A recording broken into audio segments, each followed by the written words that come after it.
Defesa Civil de Criciúma continua trabalhando nos rescaldos da chuva da última semana e você vai ver também. Continua o mistério em torno da hepatite que está atingindo crianças na Europa e nos Estados Unidos.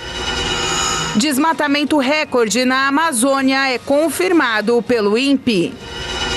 Brasil está entre os países que mais estão usando energia solar no mundo. Vigilância Epidemiológica de Criciúma preocupada com o baixo número de vacinados contra a gripe até o momento. Essas e outras notícias você acompanha a partir de agora no Informe Região.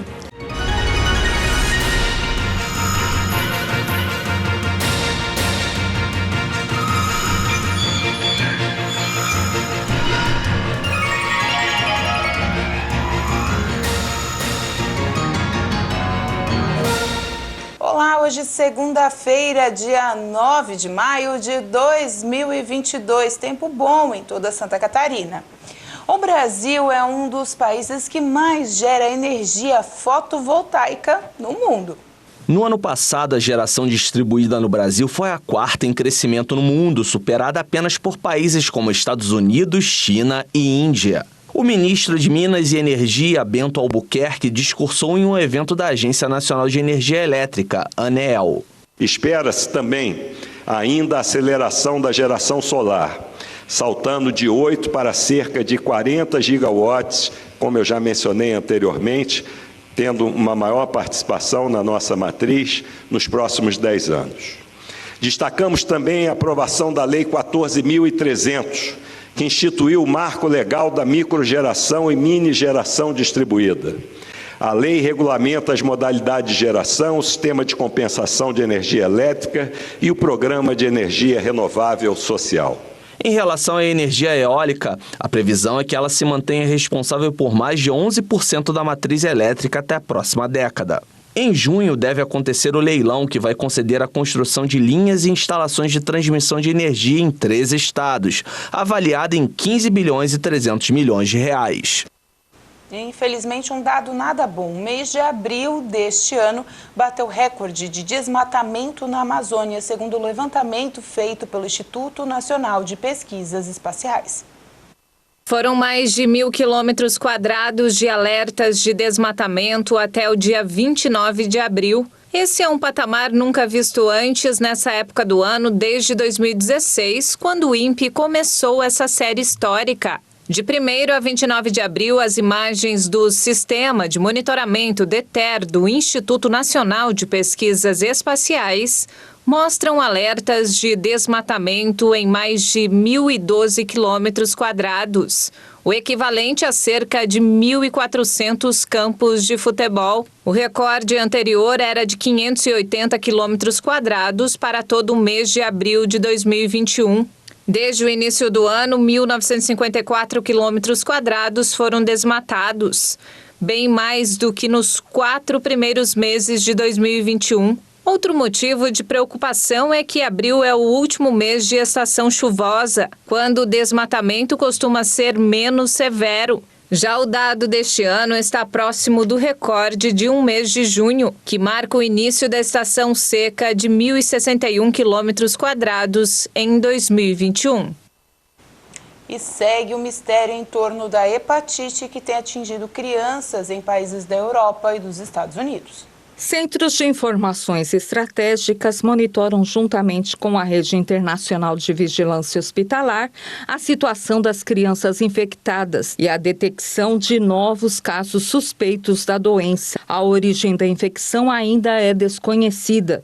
Ela pode desencadear uma série de sintomas e, em casos extremos, necessitar de transplante de fígado. Também foram notificadas ocorrências da infecção na Argentina e no Panamá. Até o momento, apenas os Estados Unidos e países europeus haviam confirmado casos da hepatite. Entre outubro do ano passado e fevereiro desse ano, 9 crianças de 1 a 6 anos de idade foram internadas no Alabama, nos Estados Unidos. Em 2 casos mais graves foram realizados transplantes de fígado. Mais de 200 200 casos foram descobertos em 20 países diferentes até o dia 3 de maio. A grande maioria no Reino Unido, primeiro país a reportar a doença. A hepatite é uma inflamação que atinge o fígado. É causada por uma variedade de vírus infecciosos e pode causar uma série de problemas de saúde e ainda ser fatal. A síndrome pode atingir pacientes com até 16 anos de idade, mas a maioria dos pacientes acometidos pela enfermidade foram crianças de 2 a 5 anos. Indisposição gastrointestinal, dores abdominais, diarreia e vômitos são alguns dos sintomas apresentados. A recomendação é que as crianças lavem as mãos com frequência e evitem tocar o rosto e a boca como forma de prevenir o contágio com o vírus. A seguir, Defesa Civil continua trabalhos pós-chuvas das últimas semanas.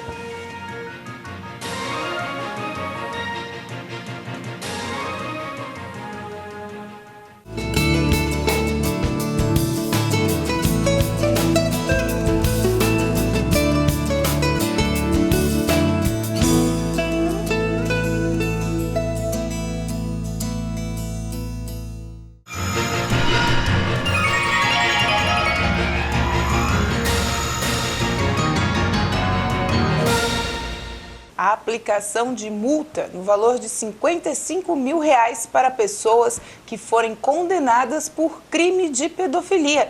E isso é o que prevê a Lei 18.365, que foi proposta pelo deputado Márcio Machado, do PL, e sancionada recentemente pelo governador Carlos Moisés.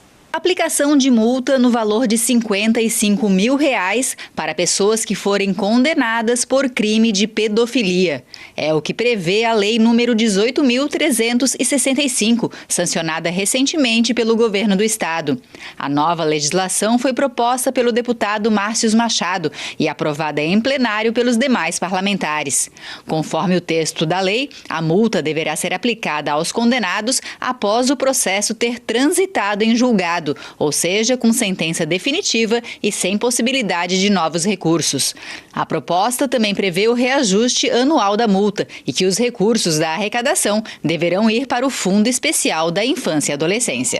Esse projeto é importante porque nós temos, infelizmente, pessoas totalmente fora de juízo que fazem mal para uma criança.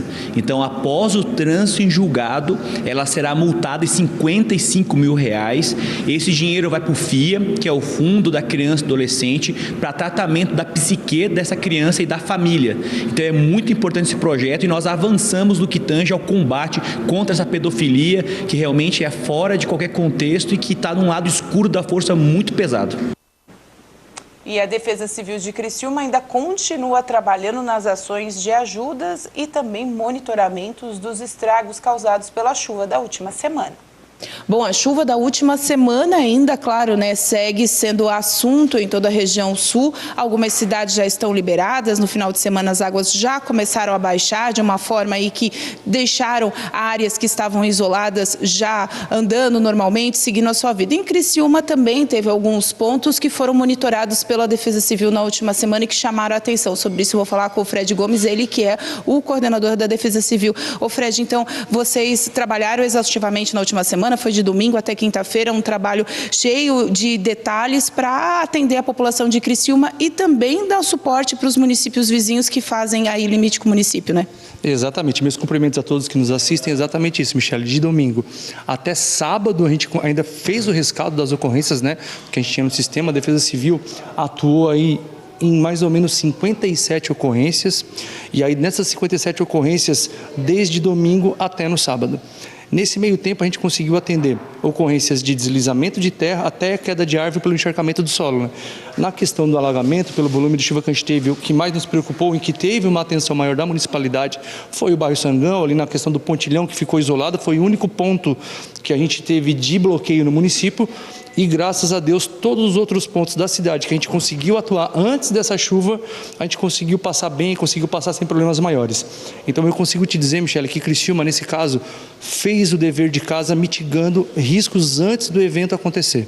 Mas ainda, como você disse, nesse rescaldo, as pessoas ainda têm que prestar atenção, porque o solo, mesmo com esse sol dos últimos dias, não está totalmente seco, né, Fred? Não está totalmente seco, Michele. Eu costumo dizer que assim, ó, é nessa hora que a gente tem que começar prestar um pouquinho mais de atenção em detalhes. Exemplo, um poste que de repente deu uma inclinada, uma árvore que de repente deu uma inclinada, opa, ela estava reta, agora está um pouquinho torta. Uma pedra, aliás, uma rocha, que de repente também deslocou, uma rachadura no solo também, isso tudo é sinal de que alguma coisa pode acontecer. Então, nesses casos, a gente orienta que ligue para a Central da Defesa Civil no 99, ligue para o Corpo de Bombeiros também, que a gente consegue atender e consegue dar a orientação correta para determinado caso que possa ser um problema. E de acordo com a Defesa Civil também do Estado, volta a chover ainda essa semana, então é mais uma situação para tomar cuidado. Volta a chover nessa semana, mas pouca chuva, nada comparado ao que aconteceu, então não nos preocupa muito essa questão do volume de chuva, né? Mas o solo ainda está um pouquinho encharcado, então a gente tem que tomar esse cuidado e ter essa noção de sempre estar monitorando. Eu digo o que, Michele? Para a população ajudar a Defesa Civil, né? A Defesa Civil atua no técnico, mas a população, aquele olhar diário de passar de repente no mesmo local toda a vida, ajuda muito a Defesa Civil.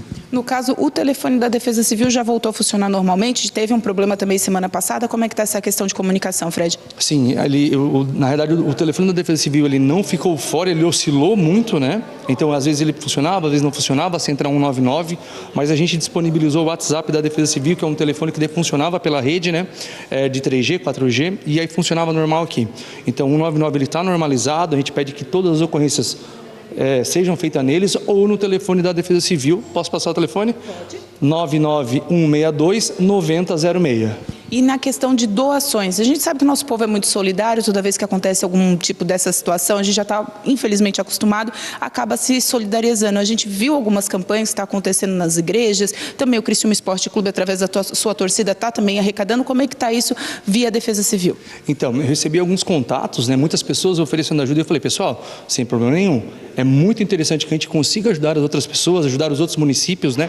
A Defesa Civil de Criciúma, ela tem ponte com todos os municípios vizinhos e a gente sabe, com os coordenadores, com os diretores das defesas civis aí municipais, se eles precisam de ajuda, o que eles precisam. Então a gente consegue encaminhar tudo que chegar aqui para a Defesa Civil para os municípios que estão realmente precisando e aí sim, com uma prestação de contas bem efetiva, encaminhando para a necessidade de cada município. E o município de Criciúma também fez doações, né, Fred, de questões de materiais de limpeza para algumas pessoas, né? Então, no bairro Sangão a gente teve aí por volta de 12 famílias que, como eles tiveram ali a água que entrou nos terrenos e chegou a pegar ali algumas casas, chegou a pegar ali a área de alguma casa, o pessoal pediu para a gente se a gente conseguiria alguns itens de limpeza. A gente foi atrás disso, a Secretaria de Educação nos disponibilizou alguns kits de limpeza, a Secretaria de Assistência Social, itens de higiene pessoal e também de limpeza, e também a FACE que nos ajudou aí com balde, vassoura, detergente clorado, sabão em pó. Então a gente conseguiu de bate-pronto, já que a demanda foi muito menor, Michele, do que os outros municípios, absorver aqui no município e conseguir voltar para a normalidade mais rápido. Para a gente encerrar, o frio está vindo, mas não na intensidade que algumas fake news estão falando. Está chegando, uma hora ele vai aumentar, mas por enquanto ainda não é nada alarmante, né, Fred? Não, isso, a gente está chegando no inverno, está no inverno, então, pelo que eu vi essa semana já de monitoramento, que a gente faz isso todo começo de semana. A gente chega na Defesa Civil, os agentes chegam na Defesa Civil, a gente olha como vai ser a semana. Pelo que eu pude pesquisar aqui em Criciúma e tabular, a gente vai ter uma mínima aí sempre no amanhecer, que é aquela hora que está mais friozinho, né? Por volta de 10 graus. Então aqui em Criciúma vai estar tranquilo. É claro, tem aquele efeito cebolão, né? Tu vai tirando durante o dia uma jaqueta, uma blusa de lã, e assim segue, e mais à noite, também mais friozinho. Então não vai ser nada de alarmante e qualquer dúvida, Michele, bem como você falou, vamos acreditar nos meios de comunicações que são os oficiais. Prefeitura, as defesas civis dos municípios, sempre procurar a informação correta. Então, tá certo. Obrigado pelas informações. Então, se você quer fazer alguma doação para ajudar os municípios mais atingidos, né, procure também a Defesa Civil, as situações aí que estão fazendo essa arrecadação para poder ajudar esses municípios que foram bastante atingidos. Criciúma não teve tantas ocorrências e as que tiveram já foram sanadas. Voltamos ao estúdio. É bom ficar de olho, porque agora a gente vai conferir, inclusive, a previsão do tempo para essa semana. Terça-feira, o dia amanhece com 14 graus, chegando aos 25. Sol e aumento de nuvens pela manhã. Pancadas de chuvas previstas para a tarde e à noite. Quarta-feira, o dia amanhece com 14 graus, chegando aos 24. Sol com muitas nuvens durante todo o dia. Períodos de nublado com chuvas a qualquer momento. Quinta-feira, o dia amanhece com 13 graus, chegando aos 24. Sol com pancadas de chuva no período da manhã e muitas nuvens durante todo o dia. À noite, o tempo segue firme. Sexta-feira, o dia amanhece com 11 graus, chegando aos 25. Sol com muitas nuvens durante o dia e períodos de céu nublado. Noite com muitas nuvens. E a seguir, baixa procura pela vacina da gripe preocupa em Criciúma.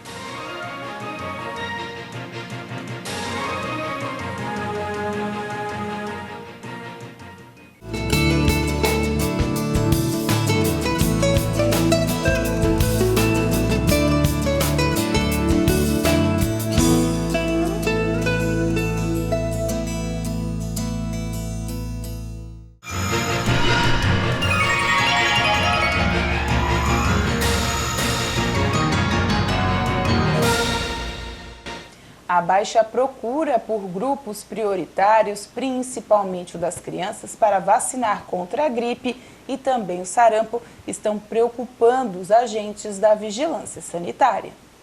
Atenção, pais e mães, a vacina da gripe e do sarampo está aí para aplicar nas crianças também. A campanha nacional já começou para essa faixa etária desde o último dia 2 de maio, só que a procura tem sido ainda muito baixa aqui no município de Criciúma. Sobre isso, eu vou falar com o coordenador da vigilância sanitária aqui do município, o Samuel Buco. Samuel, então vocês esperavam um número maior, tá certo, teve chuva e tal, mas mesmo assim tá indo muito devagar ainda a vacinação das crianças, né?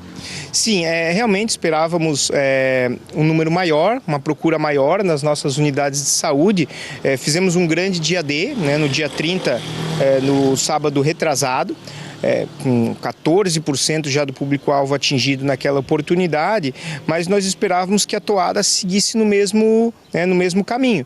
Mas semana passada, e não sabemos se a chuva também pode ter influenciado, né, aqueles dias que vivemos aqui críticos em relação à condição climática, e isso pode realmente ter causado um afastamento das pessoas nos postos de saúde. Mas essa semana, já desde o final de semana passada, tudo se normalizou. Nós esperamos que as crianças, os pais, as mães, os responsáveis, né, permaneçam em busca da vacinação nos postos aqui do município, para que a gente consiga aí atingir as metas de 95% para sarampo e 90% para influenza. Lembrando, né, que o sarampo é uma ocasião especial, voltou a ter no Brasil, já teve casos de óbito em São Paulo, então por isso o reforço é importante. Importantíssimo, essa é uma doença que estava erradicada no país, né, desde 2016. Infelizmente em 2018 surtos, né, que se mantiveram aí por 12 meses consecutivos fizeram com que o Brasil perdesse aí a certificação de país livre da circulação endêmica do vírus, e o Ministério da Saúde, então, excepcionalmente esse ano, ele promove a 8ª campanha de seguimento justamente para tentar aumentar a cobertura e erradicar mais uma vez a doença aqui no Brasil. Os outros grupos, né, que já começaram a serem vacinados, como os dos idosos, como é que está andando também? O pessoal está indo em busca da vacina? A procura, ela também está baixa, né, menor do que aquilo que a gente esperava dessa última semana. Estamos aí com 42% praticamente dos idosos imunizados, né, trabalhadores de saúde se encontram na faixa de 35%. Os demais grupos, nenhum deles até agora ultrapassou 5%, né, para a influenza, que são gestantes, puérperas, forças armadas, forças de segurança, profissionais do sistema carcerário, né, população privada de liberdade, enfim, todos aqueles demais grupos que nós já bem conhecemos da Covid, ainda não atingimos também um patamar que nós esperamos, né? Então, fizemos esse apelo mais uma vez para que as pessoas busquem os postos de saúde, temos todas as vacinas disponíveis em quantidades suficientes, para que a gente possa aí levar esses patamares nos níveis que a gente deseja. É importante salientar, né, Samuel, quanto mais cedo se vacinar, mais fácil a imunização, né? Essa nova vacina contra a gripe já tem todas as cepas, inclusive a H3N2, que chamou muita atenção o ano passado também, no final do ano. Enfim, quanto mais cedo vacinar, melhor. Não esperar vir a onda de frio, não esperar vir os sintomas gripais, enfim. E claro, se a criança estiver gripada, também não levar no posto, né? É isso mesmo, como você bem falou, quanto antes a pessoa se imunizar, melhor, né? Para se prevenir aí para os meses mais frios do ano. É justamente por isso que o Ministério, ele se antecipa, né? E lança a campanha no mês de abril.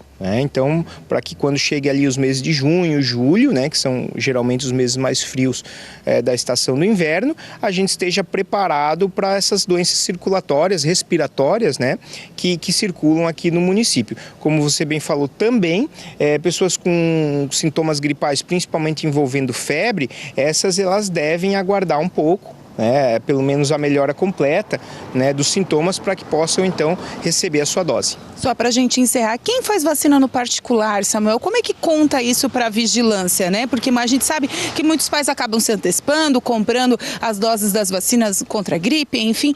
Como é que entra esses dados para vocês, ou ele não chega a ser computado? Chega sim, a rede privada também tem acesso aos sistemas de informação do Ministério, né? São credenciados e devem inserir essas doses nos respectivos sistemas. Então, a gente recebe isso na vigilância epidemiológica do nosso setor de imunização e é feito aí 2 vezes por semana o balanço, né? E caso alguém não esteja lançando, a gente então faz a notificação juntamente com os nossos fiscais da vigilância sanitária para que promova o quanto antes a regularização dos sistemas e possa contribuir para esses dados indicarem os níveis da campanha. Tem mais alguma programação de dia D, de dia especial com postos abertos? A princípio não, né? Nós estamos aguardando o Ministério da Saúde, geralmente quem define isso é o Ministério, né? É possível, tá? Já tiveram anos anteriores que o Ministério promoveu outro dia D para aumentar a cobertura vacinal, então estamos aguardando as próximas informações do ente federal para que a gente possa aqui se organizar no município e lançar, quem sabe, mais uma oportunidade para as pessoas. Então tá certo, obrigado pelas informações. Então não deixe para a última hora, não deixe de vacinar as crianças, tem o reforço do sarampo, tem a vacina contra a gripe, o importante é se imunizar antes que os vírus cheguem, então por isso que existem as vacinas e os postos estão aguardando e também, né, você idoso que já está nessa lista, também procure, também vá se vacinar. Voltamos ao estúdio. É isso aí, vacinação é sempre importante. E nesse final de semana a bola rolou pela Série B do Nacional e o Tigre não conseguiu vencer. O Criciúma entrou em campo para enfrentar o Operário do Paraná no sábado fora de casa e não conseguiu um resultado positivo. O Tigre acabou perdendo por 2-0 em partida válida pela 6ª rodada do Campeonato Brasileiro da Série B.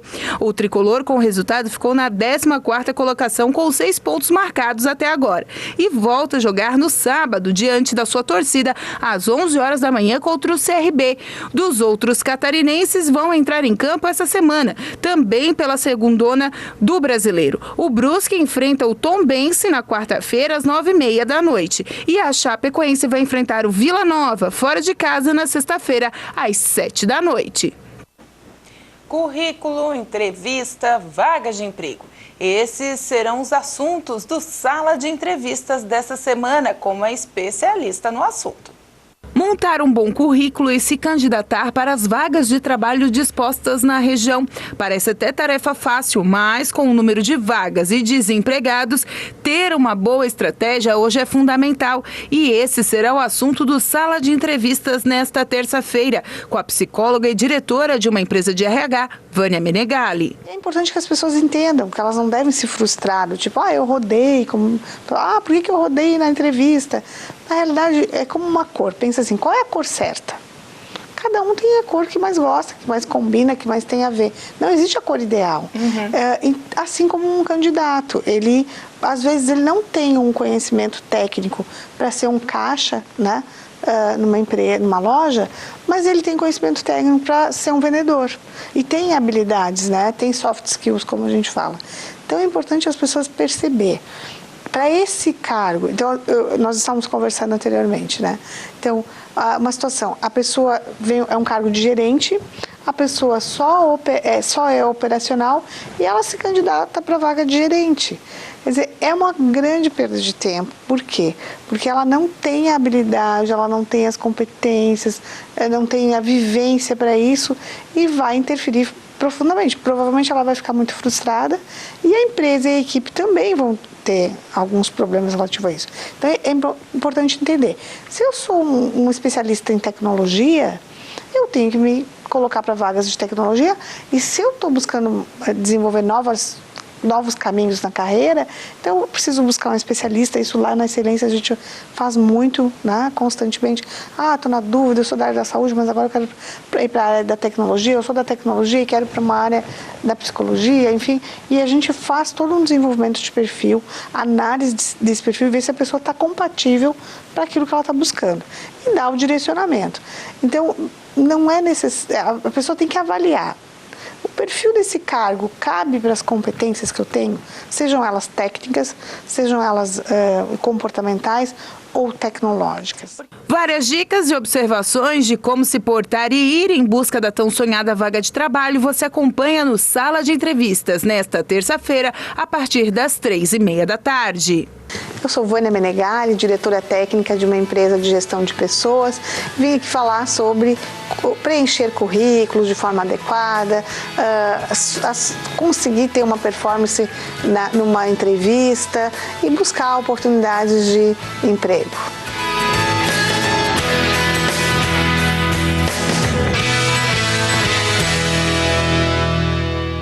É amanhã, então não perca. E com essa informação a gente encerra o Informe Região desta segunda-feira. Lembrando para você que essas e outras entrevistas estão também nas nossas redes sociais, @TV Primavera no Instagram, Facebook e no nosso canal do YouTube. A todos vocês, uma boa noite. Até amanhã.